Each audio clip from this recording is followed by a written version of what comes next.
Uganda's former Prime Minister Amama Mbabazi's security detail has been blamed for the recent violent clashes in Ntungamu district that left several people injured.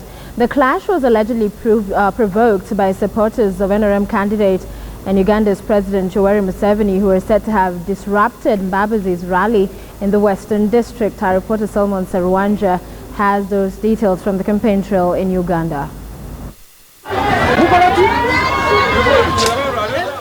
Violent clashes described former Prime Minister John Patrick Amama Mbabazi's presidential rally in Ntungamu last week as the presidential hopeful searched for votes in one of NRM's strongholds.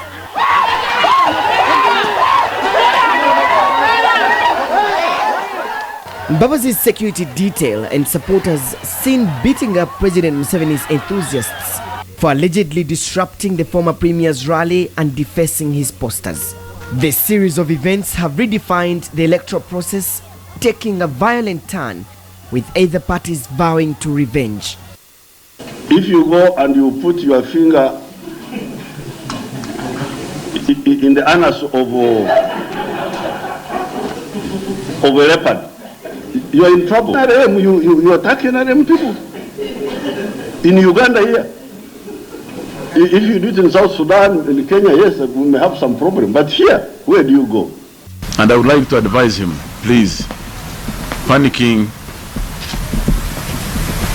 is not an option. We have demonstrated right from Arua, in fact, right from Masaka, where the intimidation started, that this will not achieve the desired results. The police is blaming Mbabazi's security detail for the violence and have vowed to dislodge them. In fact, 3 of them have been arrested according to Mbabazi's camp.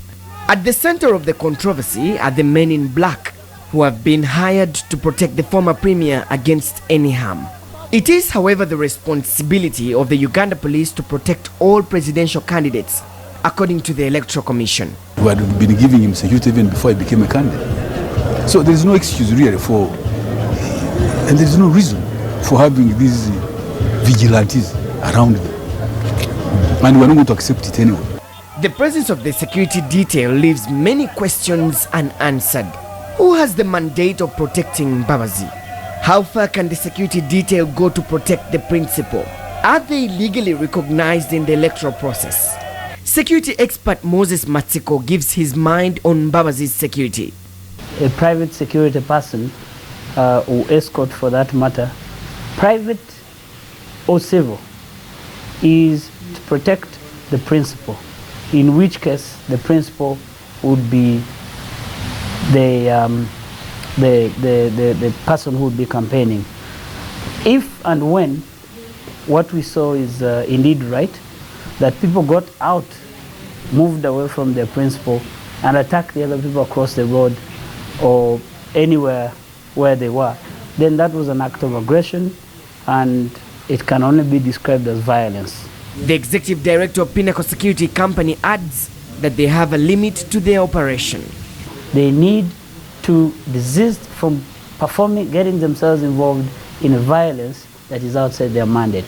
What we see in that footage is people stepping out of the given mandate that is working, thinking on the assumption that their private security guard is belonging to Amama Mbabazi and performing a duty that completely is violent. He, however, blames the police for not drawing a line between the civilians and Mbabazi's security team. Matsiko's concerns may fall on deaf ears from Mbabazi's camp, who insist that they will protect themselves once provoked.